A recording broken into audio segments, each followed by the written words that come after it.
दोस्तों, आपने आज तक ऐसी बहुत सी कहानियां सुनी होंगी जिनमें भूत प्रेत, पिशाच, डायन या फिर चुड़ैल या जिन जो इंसानों पर या तो हावी हुए होंगे या उनको नुकसान पहुंचाया होगा या फिर सिर्फ डराया होगा। और कभी कभी तो हमें ये भी सुनने को मिला होगा या देखने को मिला होगा कि किसी भूत ने किसी इंसान की मदद की हो। लेकिन जो हमारी आज की कहानी है वो इन सबसे बिल्कुल अलग है। तो आखिर क्या है ऐसा इस कहानी में जो इस कहानी को बाकी कहानियों से बिल्कुल अलग बनाता है? तो चलिए शुरू करते हैं हमारी आज की कहानी। ये कहानी है हिमाचल प्रदेश के बिलासपुर जिले की और कहानी कुछ 70-80 साल पुरानी है। ये कहानी उस जगह पे बहुत पॉपुलर है जहाँ पे घटना हुई थी, इसलिए ये कहानी पीढ़ी दर पीढ़ी बहुत फेमस है इस जगह पे। अगर बात की जाए हिमाचल की तो ऑब्वियस सी बात है कि यहाँ पे पॉपुलेशन बहुत कम है और कुछ 70 साल पहले तो बहुत उससे भी ज्यादा कम रही होगी। और घर भी पहले गरीबी होती थी तो ज्यादा घर लोग नहीं बना पाते थे। थोड़े बहुत घर होते थे, वो भी डिस्टेंस में होते थे एक दूसरे से दूर, और छोटे छोटे गांव होते थे, आसपास जंगल होते थे ज्यादा और घर कम होते थे। तो ये घटना हुई थी एक आदमी के साथ जो गांव में रहता था। बेसिकली वो एक कुक था जो शादियों वगैरह में या कोई भी फंक्शंस होते थे उसमें खाना बनाने के लिए जाते। पहले जमाने में आने जाने के लोगों के पास कोई साधन नहीं होते थे तो इसलिए वो पैदल ही आते जाते थे।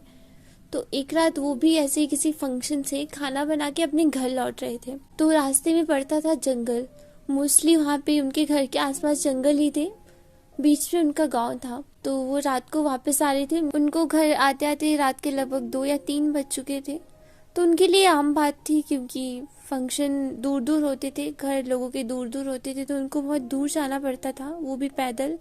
और उनके लिए आम बात थी, वो अक्सर ऐसे ही करते थे, रात को देर से ही घर लौटते थे।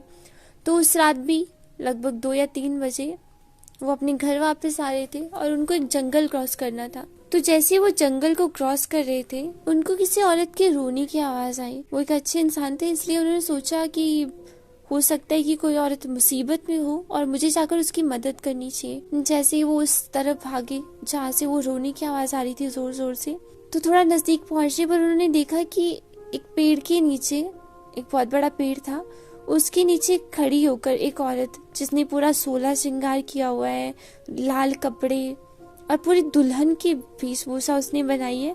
तो वो उसकी थोड़ा और पास गए और उससे पूछने लगे, तुम कौन हो और किस गांव की रहने वाली हो? इतना जोर जोर से क्यों रो रही हो इतनी रात को, वो भी यहाँ जंगल में आकर? देखो, अगर तुम्हें कोई मदद चाहिए मेरी तो तुम मुझे बोल सकते हो, मैं तुम्हारे घर छोड़ सकता हूँ तुम्हें। लेकिन वो औरत लगातार रोई जा रही थी, जैसे मानो उसने उनकी बातों को सुना ही ना हो। तो एक बार फिर हिम्मत करके पूछते हैं कि देखो, अगर तुम्हें कुछ तकलीफ है तो तुम मुझे बता सकती हो, मैं यहीं का रहने वाला हूँ, और कम से कम तुम अपने पिताजी का नाम मुझे बता दो ताकि मैं तुम्हें उनके घर छोड़ सकूं। मैं तुम्हारी मदद करूंगा, तुम मुझे बताओ तो सही कि हुआ क्या है। उस आदमी के इतना बोलते वो एकदम से शांत हो गई, उसने रोना बंद कर दिया। और जैसे ही उसने अपने मुंह से हाथ हटाए वैसे उस आदमी ने उसे देखा और वो बिल्कुल हक्का बक्का रह गया। उसने देखा कि वो कोई साधारण औरत नहीं थी, वो एक चुड़ैल थी जिसका चेहरा बहुत ही ज्यादा भयानक था। उस चुड़ैल ने जबरदस्ती उसका हाथ पकड़ा और उसे बोलने लगी कि अब तो तुझे मेरे साथ चलना ही पड़ेगा। ऐसे बोलकर वो जबरदस्ती उसे वहीं आसपास, वो जहाँ जंगलों में किसी गुफा के अंदर रहती थी, वहां उसे जबरदस्ती ले जाती है। लेकिन वो चुड़ैल उसे आखिर अपनी गुफा में क्यों लेकर गई? क्या वो अब उसे मारकर खाने वाली थी या फिर उसका खून पीने वाली थी, या मामला कुछ और ही था? वो चुड़ैल उस आदमी को अपना पति बनाकर रखती है। जी हाँ, आपने सही सुना, वो चुड़ैल उसको अपना पति बनाकर रखती है। तो अब तक शायद आप समझ ही चुके होंगे कि आखिर क्यों वो इतनी रात को किसी पेड़ के नीचे खड़ी होकर दुल्हन के कपड़ों में जोर जोर से रो रही होगी। इसके पीछे शायद कोई उसकी दुख भरी स्टोरी भी हो सकती है। जब वो उसकी शादी होनी होगी शायद वो तब मर गई होगी, या कुछ ऐसे ही, जिसकी वजह से उसके सपने पूरे नहीं हो पाए थे शादी को लेकर। तो वो किसी इंसान में वो चीजें ढूंढ रही थी, प्यार ढूंढ रही थी। और जब उन्होंने कहा कि मैं तुम्हारी मदद करूंगा, तो शायद उस बात को समझकर कि ये मेरे से शादी करेगा या मेरे साथ रहेगा, तो वो चुड़ैल उसको पकड़कर अपने साथ ले जाती है। तो कुछ साल बीतते हैं, 7-8 साल लगभग, और वो वैसे ही रहते हैं पति पत्नी की तरह। और इसमें एक चीज मैं आपको बता दूं कि वो क्या करती थी, दिन में अपने पति की आंखों में कुछ ऐसा जड़ी बूटी या कुछ ऐसे लगा देती थी जिसकी वजह से दिन में उनकी आंखें बंदी रहती थी, खुलती नहीं थी, ताकि वो कहीं भाग ना जाए। और रात को खुद आकर वो उनकी आंखों में कुछ ऐसे ही कुछ और जड़ी बूटी लगाकर उनको बिल्कुल ठीक कर देती थी। बेसिकली वो चीज इसलिए करती होगी क्योंकि उसको डर था कि वो उसे छोड़कर भाग जाएगा, क्योंकि वो जानती थी कि वो इंसान नहीं है और कोई भी इंसान एक भूत के साथ कभी नहीं रहना चाहेगा, स्पेशली कभी घर नहीं बसाना चाहेगा। वो खुद तो एक डायन थी, लेकिन उसे पता था कि वो एक इंसान के साथ रह रही है तो ज्यादा नहीं तो उसके लिए खाने का इंतजाम तो उसे कहीं ना कहीं से करना ही पड़ा था। तो उसी दौरान वहीं आसपास के गांव में जहाँ पे दुकानें थी, वहां पे ऐसी कुछ घटनाएं हो रही थी घरों के अंदर भी, कि अपने आप से लोगों को लगता था कि कोई सामान, कोई भी चीज उड़ के जा रही है हवा में, और वो उसे पकड़ने की भी कोशिश करती थी, लेकिन लोगों को समझ नहीं आता था कि आखिर ये हो क्या रहा है। तो वो चीज ऐसे दिखती थी कि हवा में उड़ के कहीं जा रही है, तो ऐसे से करके वो उसका पेट पालती थी। तो वो चुड़ैल जो थी वो दिन में कहीं बाहर रहती थी और रात को वापस गुफा में आ जाती थी। हो सकता है कि उसके लिए खाना लाने जाती हो, खाना ढूंढने जाती हो। तो कुछ 7-8 साल बाद उनके दिमाग में एक आइडिया आया। जो आदमी था वो अपने बड़े बच्चा जो भी उनका था उससे पूछते हैं कि बेटा वो देना जो तुम्हारी माँ मुझे रात में आंखों को लगाती है, वो वाली जड़ी बूटी अगर तुम्हें पता है तो मुझे देना, मुझे तुम्हारी माँ को ढूंढने जाना है। अब बच्चों को क्या पता कि ये क्या चल रहा है, तो उन्होंने क्या किया, वो जड़ी बूटी लाई और उनके पास दे दी। उसने अपनी आंखों में जड़ी बूटी लगाई तो उसकी आंखों की रोशनी वापस आ गई। जैसे ही उन्होंने देखा कि वो यहाँ चुड़ैल आसपास नहीं है, वो अपने बच्चों को बोलकर गए कि मैं तुम्हारी माँ को ढूंढ कर आता हूँ, तुम लोग यहीं रहना। और वो उल्टे पांव ऐसे भागा कि सीधा अपने गांव में जाकर रुका।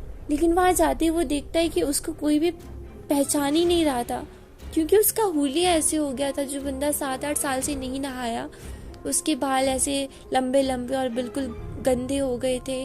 कुछ एक गांव वालों ने उससे बात करने की कोशिश की कि हाँ तू कौन है, वैसे उसने बोला, फिर अपनी पिछली बातें याद करवाई होगी कि मैं ऐसे ऐसे इनके घर से हूँ, और उसने पूरी कहानी बेसिकली उनको बताई कि ऐसे ऐसे मेरे साथ हुआ था, मेरे को कोई चुड़ैल पकड़ के लेके गई थी, ये वो सब उसने सुनाया होगा। तो वैसे ही उन गांव वालों ने उसका हुलिया सुधार नहलाया जो भी किया और उसको उसके घर ले गए। तो उसके घर वालों ने भी उसे बिल्कुल मरा हुआ समझ लिया था। जैसे वो अपने घर से आता है उसके घर वाले बिल्कुल शॉक्ड हो जाते हैं कि ये कहाँ से आ गया। फिर वो अपने घर वालों को भी सारी बातें बताता है। घर वाले क्या करते हैं कि उसको एक तांत्रिक के पास लेकर जाते हैं और उसकी झाड़ फूक करवाते हैं। उसके बाद वो हमेशा उस आदमी को अपने घर के अंदर ही रखते थे, उसे कभी बाहर नहीं निकाला जाता था। तो उसे एक रक्षा कवच दे दिया था, लेकिन उसे स्ट्रिक्टली कहा गया था कि अगर तू घर के बाहर गया तो तुझे वो वापस ले जा सकती है, इसलिए तू घर के अंदर ही रहेगा। और उसे बिल्कुल ऐसे छुपा के रखा जाता था उस चुड़ैल से। और जैसे ही शाम होती थी वो चुड़ैल उसे ढूंढने आती थी और वो अपनी उसी लैंग्वेज में, जो वहाँ की लोकल लैंग्वेज है, उसमें कहती थी कि तुम कहाँ चले गए, तुम्हें तुम्हारे बच्चे बहुत याद करते हैं, जल्दी वापस आ जाओ। पूरी जिंदगी उस इंसान को ऐसे ही छुपा कर रखा गया जब तक भी वो जिंदा था, क्योंकि अगर वो बाहर जाता तो वो चुड़ैल कहीं ना कहीं उसे ढूंढती और उसे वापस लेने के लिए जरूर आती। सो फ्रेंड्स, ये थी हमारी आज की कहानी। आई होप आपको पसंद आई होगी। अगर पसंद आई हो तो प्लीज वीडियो को लाइक करना, शेयर करना और हाँ, चैनल को जरूर सब्सक्राइब करना। So just take care and bye bye.